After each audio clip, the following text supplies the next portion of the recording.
How can you personalize the delivery of an act on it push notification for an individual user or collection of users? That's what I'm going to go through in this video. So one of the most popular features, as you may be aware, is the ability for users to customize how they get notified.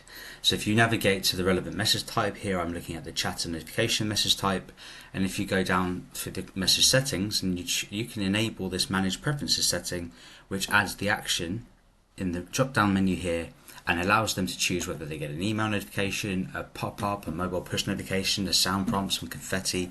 It's completely within their control, which is great for a user experience, but sometimes it's not appropriate. Sometimes you would like to standardize how your users receive messages, in which case you might disable the setting and you set what the delivery setting should be here. So here I've got the highlight utility enabled and I've got the sound prompt enabled, and those are the only two for this message.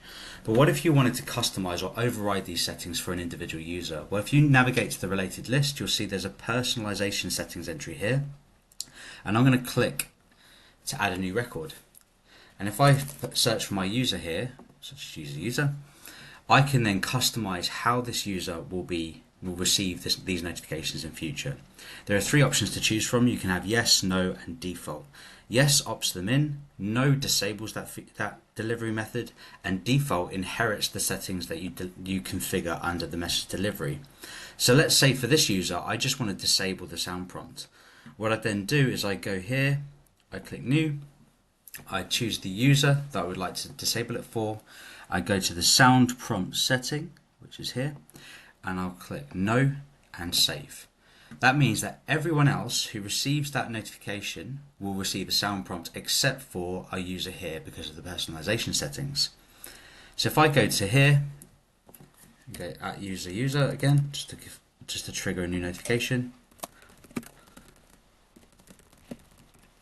we'll see that the inbox will highlight, but we shouldn't get any sound prompt. 3, 2, 1. There it is. It's just highlighted and there's not been any sound prompt. And if I go to click the drop down and go to manage preferences, we can see that my settings have been set to no by our admin simply by adding that record. And that's how you can personalize notifications for individual users.